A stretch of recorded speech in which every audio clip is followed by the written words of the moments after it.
Well, do you want me just to get started and talk Yeah, a why little don't you bit just about get it? started? Yeah, So what I would say is the big question, of course, on everybody's mind is when can we go back?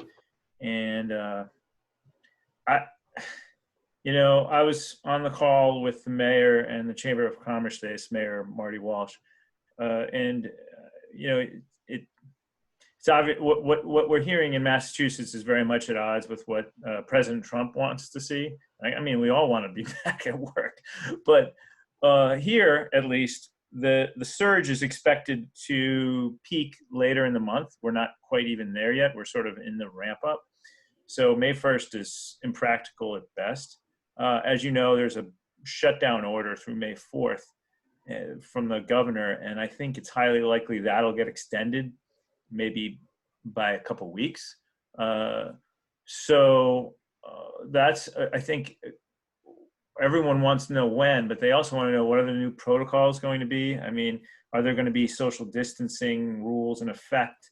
All of us, most of us work in offices or cubicles where we're closer than 6 feet to somebody. So how is that going to be handled? There's some questions about, how is public transit going to work? Everyone's sort of eager, even though we're sort of in the thick of a horrible pandemic, everyone in the business community is eager to figure out how we get back to work. I think back when it seems like ages ago when the governor first extended this to May 4th, I think some of us were hopeful, like, oh, okay, maybe we get into May and then things can return back to normal. And now it's clear, even if people do start going back to work, we're not going to be returning back to normal. And it's not clear what the new normal is going to be. I don't think anyone expects people to, a large amount of people to be comfortable until there's vaccines and widespread testing. The testing will come, the vaccines will take a little longer. And so that's sort of a, I don't know. I guess I use the word somber. It's if not disappointing. Just like I think the world we knew prior to March 2020 it's going to take a long time to get back to that if we ever do. I hear that. Anyone have any comments on that or questions? On which? Just what John was saying in terms of how long it's going to take to get back to normal, what the new normal might be. It seems like it has to be. I mean, how many of us really want to go out and get on the tee right now, even if they say we can? It's scary out there, Right. John, are you hearing anything? What are you hearing from the governor's office in terms of, are there any, dates actually being floated out, like June or No, they've been August very cautious about not letting that sort of thing out. I haven't bothered them this week, but I've been on their case about a number of things, and it seems like the decisions are made at a very high level, and they come out like that. They don't. It's not like they're debating it for a few days where some underling can kind of hand it to me. So I'm just reading, the mayor spoke to the governor 2 days ago, and reading into how the mayor responded, I see another extension later into May happening. That's just my best guess. The mayor didn't say that, but I'm sort of reading into, he doesn't seem like it's far off, but it's also not right around the corner either. Maybe it's June 1st. I don't know. They really want to get, since we're just at the start of the surge, I think they really want to get deeper into it before they make any prognostications. Of course, they want to see us come out the other side of the surge. And, what they are reminding everybody is there's still going to be an awful lot of diagnoses once we're on the other side of this big bump. That's, people are going to be scared to go out, go to work. So how do you get people comfortable with that? Right. Yeah, it's probably gonna be closer to the May 3rd or 5th date, because I'm expecting the next 2 weeks are gonna be pretty rough, because I've seen, um, we had a little bump in cases over the last week, and so it's gonna take 2 or 3 weeks for those people to, you know, unfortunately, some might die, Yeah, I think so. I and think maybe just as recently as a few weeks ago, people hoped that the surge would kind of it would peak right around now, middle of April, and I the mayor said it's really not going to peak for another 2 weeks. right, right. I have a So, question. Yeah. okay. Oh, what is your take on contact tracing? Do you think that's going to occur anytime soon? I know that Singapore rolled it out and it worked really well. Obviously, we're a very different country, but I understand that Apple and Google are creating that app. Yeah, and they're trying to get it going here in Massachusetts. I honestly don't know. There's some skepticism about whether we can pull it off because we don't sort of have any sort of system in place for it yet.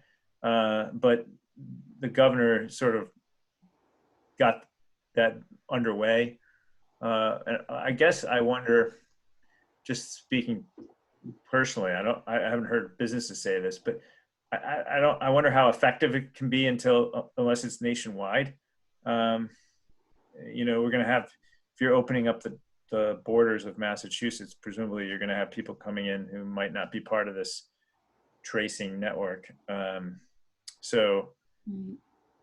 they are going to try it. I mean, I think that's going to be part of the strategy alongside rampant testing. And, one of the questions that everyone seems to have in the business community is, are we going to have thermometers at the door, when you go in? If you have a fever, you're sent home. I mean, that's what they're doing at Boston City Hall right now. Mm-hmm. And that's the way a lot of restaurants right now who are doing takeout, they're, every time, they're testing the people that show up. And if they show up with a temperature, they're going home. It seems to me that might be part of the new normal that we face when we do go back. Makes sense. And they'll use the scanning thermometers that go on the forehead, most likely. Yeah, I guess so. I don't know actually what they're using, but that's a lot. I can't imagine them using those old school, thermometers you stick in people's mouths. So yeah, I think that's what they're doing. Right. So speaking of which, legislature, you're monitoring what's going on up there, and a lot of us, and we have on the call Nick and Costa Ligris, and they were behind the remote notarization bill, and obviously that's up there and it's kind of stalled out. And it just seems, from my perspective, that I don't know what's going on up there. That while other states are passing bills left and right, the folks up in our state house are just not getting the job done. I know one or two bills have been passed, but it doesn't seem like much.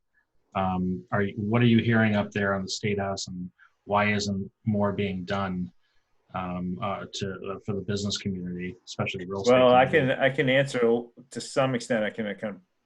I would love to hear from other people on the call about the remote notarization bill, which seems to have been put on hold by the House. I don't know if it's Speaker or other people high up in the House that are worried about fraud. And so they have basically, there was an effort to get it through attached to a bill. The days blur together, but maybe 2 weeks ago. And the House put the kibosh on that. So that is on hold. But what I will say, speaking of the Greater Boston Chamber, the Greater Boston Chamber is now lobbying to move that along. And I think I have to do some calls, but I think other business groups are too. It's not just a real estate concern or a probate concern. There are apparently a lot of business documents that need notarization. And this is, affecting a wide variety of industries right now. The biggest problem at the State House right now is that they're meeting in what's called informal sessions. Informal sessions are generally, you can't pass complicated bills or any bills with any controversy in informal sessions. You're not supposed to. And one of the reasons is that any member can block a bill.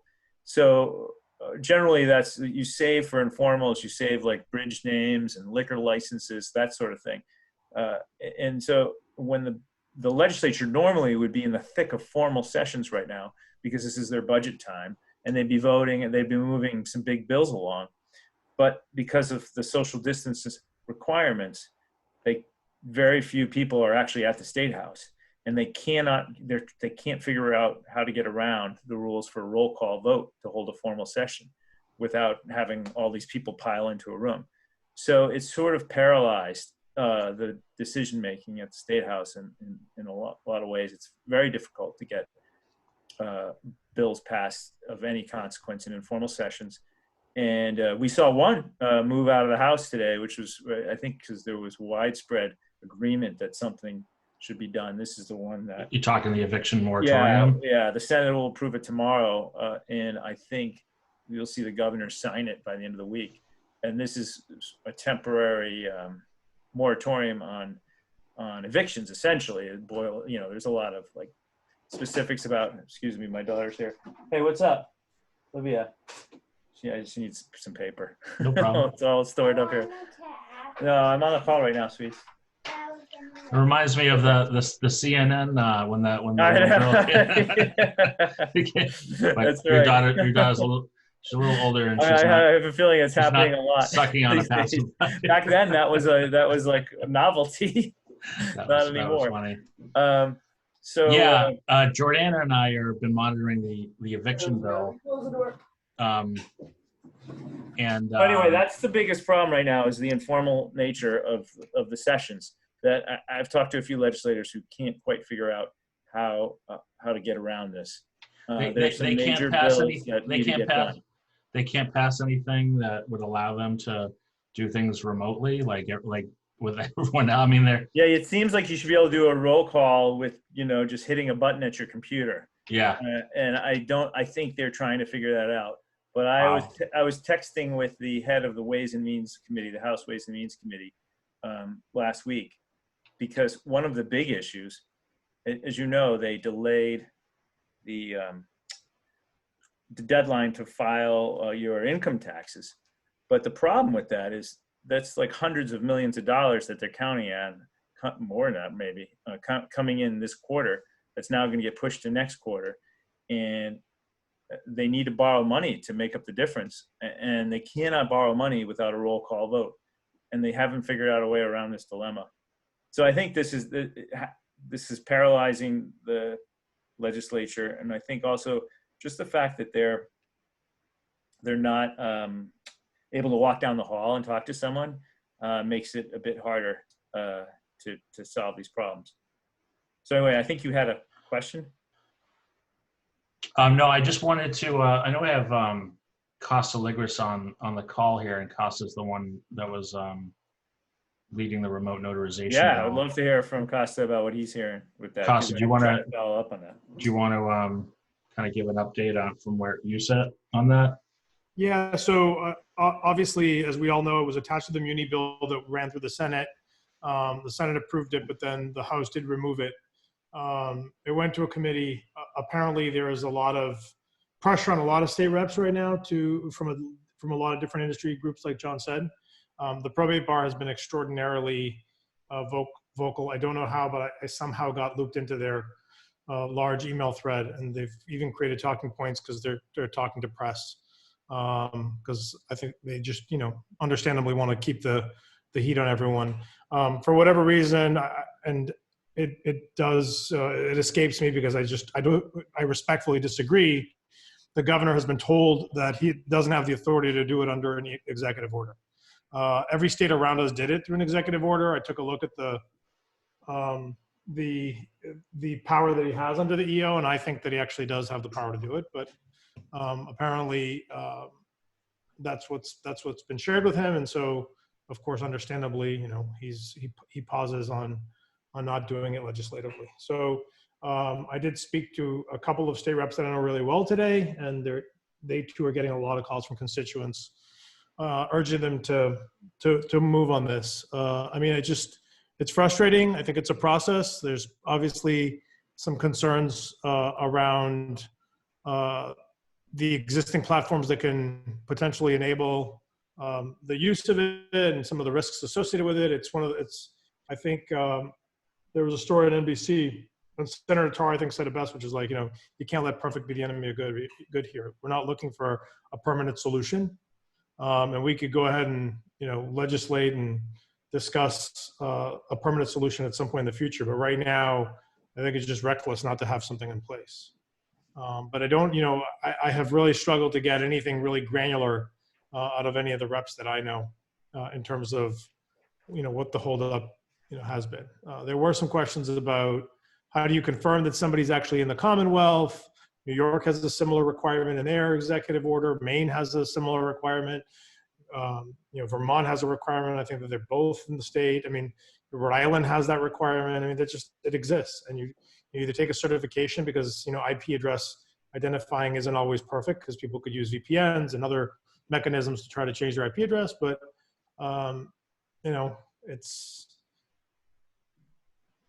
we're dealing with something that we've never dealt with, right? It's very unprecedented.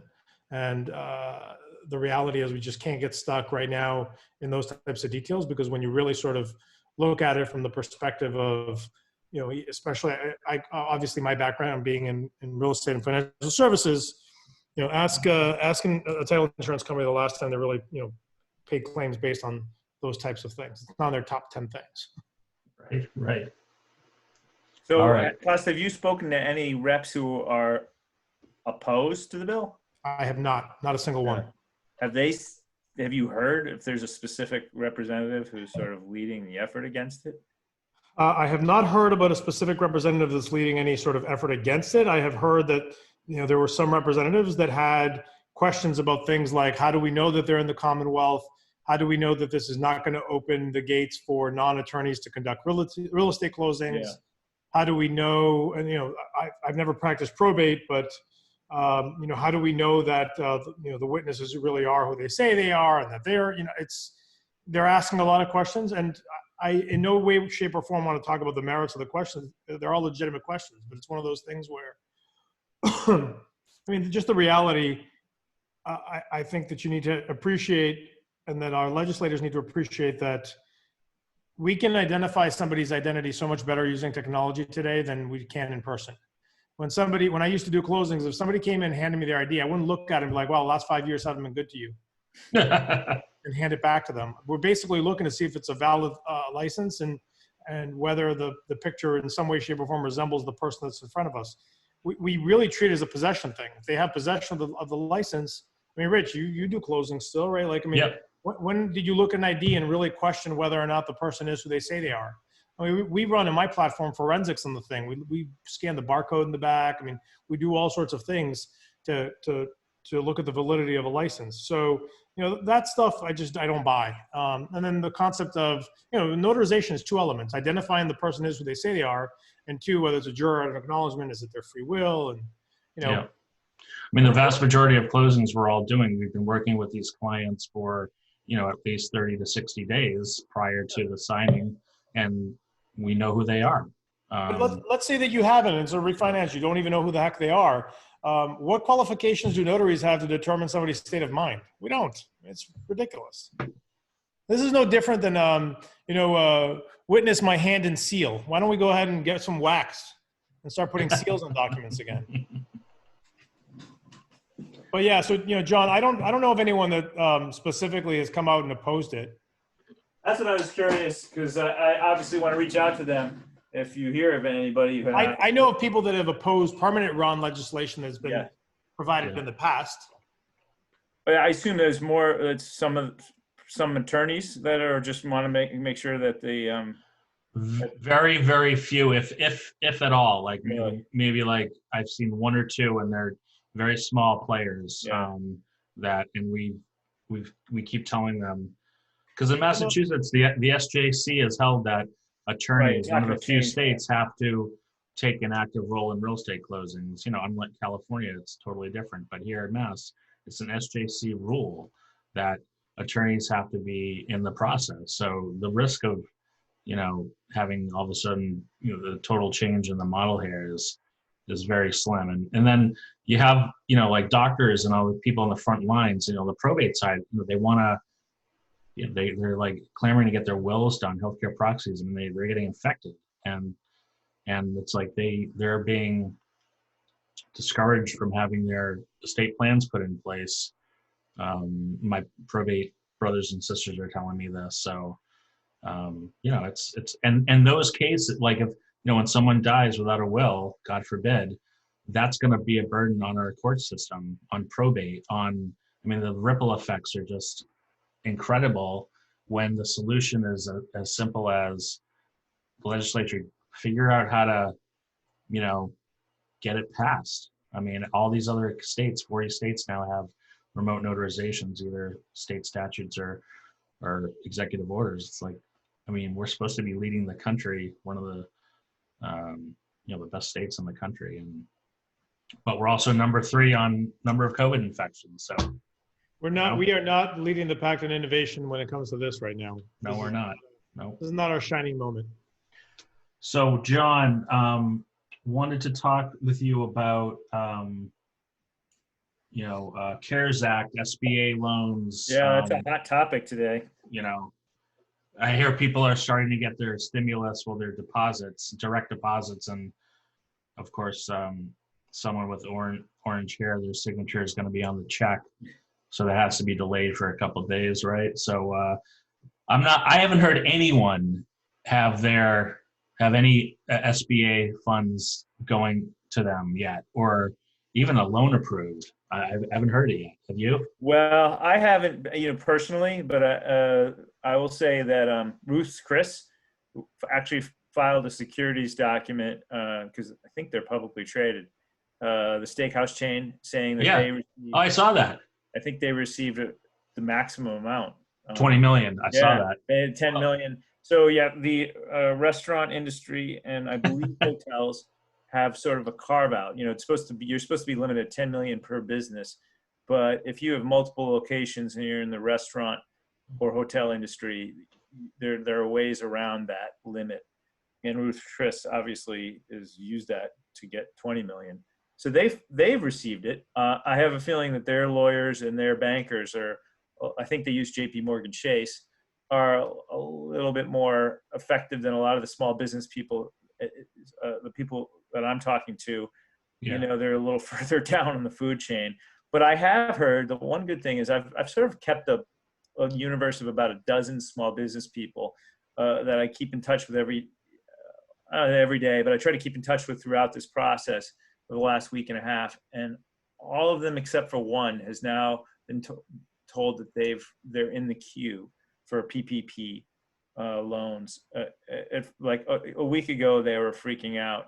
Now, I don't know if that means, it's going to run out maybe tonight. Maybe it has. Maybe it'll run out tomorrow. The 349 billion. I don't know if that means that they might be out of luck if they weren't in the queue early enough. But I think most people who were told by their banker they're in the queue, they should be okay at this point. There are some.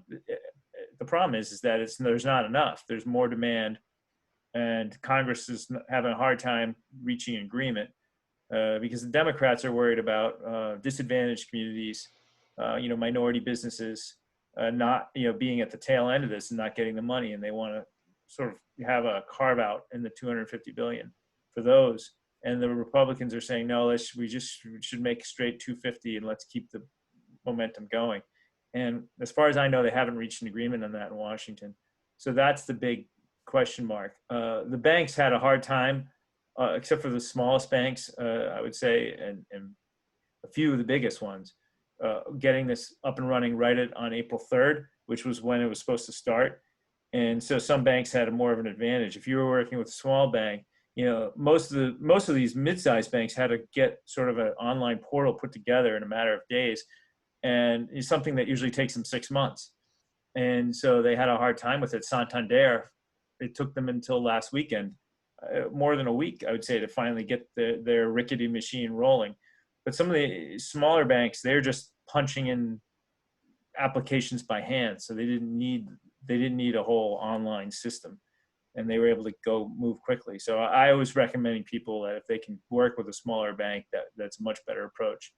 And plus, some of the smaller banks are taking non-customers, while the bigger banks are like, you have to be a customer of ours first. Yeah, that's what I was going to ask you, if you have to be It really varies. customer. Like Bank of America got a lot of hot water because you had to be a lending customer. So a lot of longtime customers had checking accounts with them.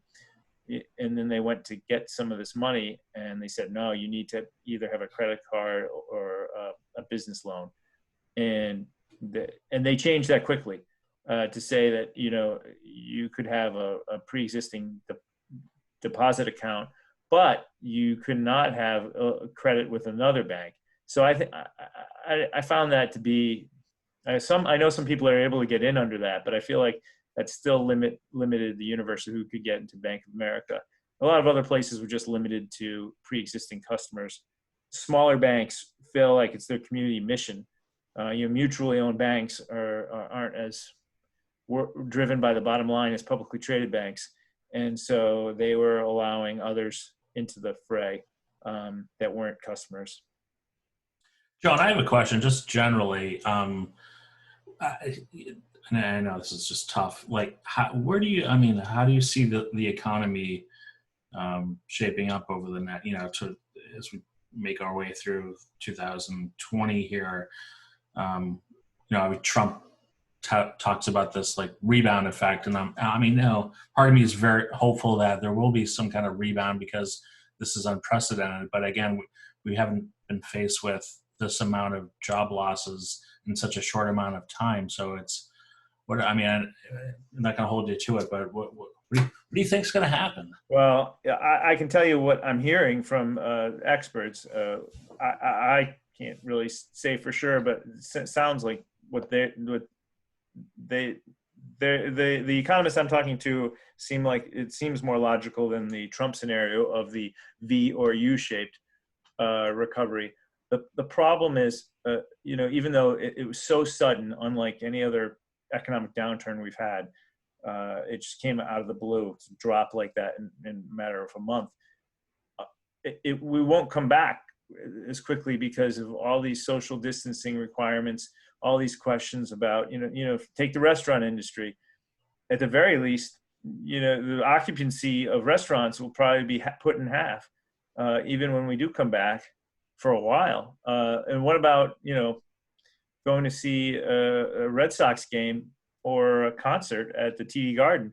That might not happen at all this year. So it's a segment of the economy that may take a long time to come back. So I see a long gradual climb, and I'm hoping that we're sort of at the nadir now, but it could still be worse. Businesses are having a hard time figuring out, should we keep people on? How much longer can we keep, some businesses are keeping people on until May. Then they've decided, I don't think we can keep paying them. So you're going to see another spike in jobless claims come May.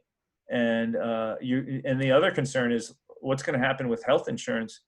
A lot of businesses have talked to the insurance companies, Blue Cross, Harvard Pilgrim, Tufts, said, we might not be able to keep our people on health insurance. Many of these furloughed workers are having their benefits paid for, but the businesses with limited revenue, they can only pay that expense for so long. So I worry that even though, I'm hopeful that we're very close to the bottom, I worry that we might not see the bottom until middle of May. And then it's going to be worse before it gets better in terms of the economy. And then it'll be a slow climb as we navigate this. How do we keep everyone protected? Do we, if we're sending workers back home because they have temperatures, that's going to be a drag on productivity for sure. I think that's a great analysis. John, do you have time for one more question? Sure. All right. I'll throw it open to the group. Anyone who has a question for John, give a shout out because he's got to leave soon. I have Catherine? a question. Hey, how are you? I'm Hi. Catherine Waters Clark. I'm north of Boston in Winchester and the suburbs around here. I'm curious if you have any thoughts on the virtual listings that are happening. You know, we're deemed essential in real estate, so things are still kind of moving along virtually, which, you know, is an interesting and creative solution, but, you know, could open up a whole bunch of cans of worms and liabilities. And it's a very complex, stressful kind of semi-solution. I'd love your thoughts on what you're thinking about it. Yeah, I'm actually more curious to hear what you have to say. It's unusual how the real estate industry almost turned on a dime. I remember because I was watching, maybe it was early March, you know, there were still open houses galore. And then almost in a week, everything went virtual. Mhm. You know, I know a lot of people still need a place to live. I know and the interest rates are hard to beat, but speaking personally, I'd be a little hesitant about buying a house until I could actually walk through it. And I'm sure you're aware of the problems with home inspections and appraisals. You know, Yeah. you're not getting the full amount if these people are not getting into the homes. And so I think that's problematic for the industry in general. You mentioned the issue of liability, and I hadn't thought of that. Yeah, there very well could be. This is a whole area that hasn't really been well explored. The whole idea of liability, you know, I've seen a few lawsuits across the country, nothing yet in Massachusetts that I've seen it, but like, you know, suing someone because they received or they caught the coronavirus while they were working for such a company or on that property. And that is something to worry about. I think, like I said, I have not talked to lawyers about this. I have not seen a lot of it here, but it is something that's in the back of a lot of people's minds. I'm sorry. The courts are all closed, so we can't file lawsuits, John. That's true. That's true. Federal courts are open though. I've been working with a real estate broker company in the South Shore to create contracts to at least attempt to absolve them of liability, make sure the buyer signs off that, hey, I want to see this property. You open the door for me. I'm going to go in. I'm not going to hold you responsible. Now, whether that will hold up as much of as a gym contract or a fitness facility contract would hold up, I don't know, but it is something that I think is important for people to add that extra piece of paper, because anytime anybody's going anywhere, you know, you might be responsible. Yes. That's a great idea. I do like road races and triathlons, and we always have to sign waivers of liability, and I'm told by lawyers that they aren't necessarily foolproof. So I think this is sort of the same thing, but I do think it helps if you do get sued to show that you kind of spelled out the risks and someone signed off on it. So of course it's uncharted waters, and yeah, the state courts are closed, but they will reopen at some point.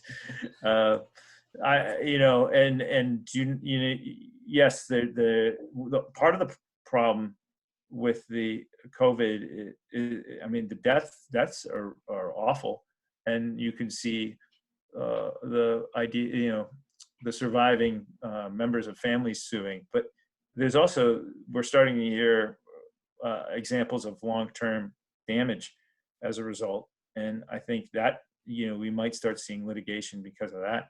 And once the courts reopen, and again, like I said, the federal courts, I'm not quite sure how it's working, but I am watching federal federal lawsuits show up every day. So they're still, that avenue is still there.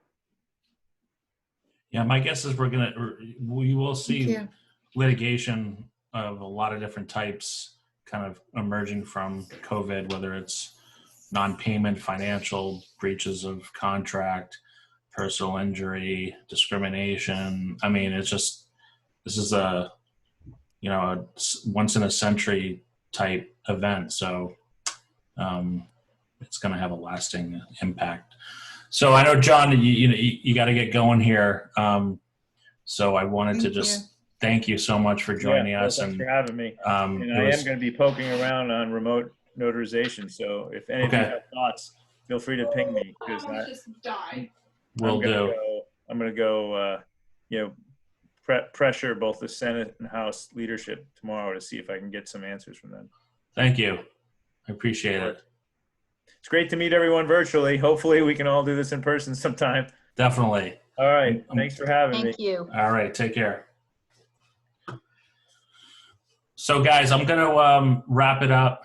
I got some things to do.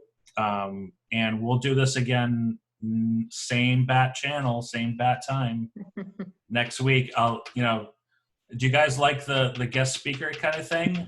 Or I love it. I love it. Okay. We've all been on so many. We also have time to gripe. Yeah, we do need time to gripe. We need bitch time, but it's really great. I mean, I'm sure all of us have been on back to back Zooms for a couple of weeks. Yeah. And I think it's great, Rich, and I'm so grateful that you're bringing on these really interesting guest speakers. They're not just they're really valuable and knowledgeable. It's helpful. I've got clients who are asking me still, so when are we listing? When are we listing? When are we listing? And this gives me a little more ammo, that they're sick of hearing me say, well, we're not sure, but it's going to be great. They need more. Right. So this is super helpful. No problem. And I'm going to put this on YouTube, and I'll post it, and you guys can use it, share it, whatever you guys want to do with it. And Rich, if you can get Catherine my email address, I'd be happy to send her the liability waiver I've been working with. Oh yeah, absolutely. Cool. Sounds good. Awesome. All right. Thank you. Thanks, guys. Great seeing you. Great seeing you, Catherine Garahan. You too, Rich. Thank you for doing this. Jessica, everyone else. Thanks, Charlie, Rich. Nick. Yep. Take care. Good night, Thanks. everybody. Have a great night.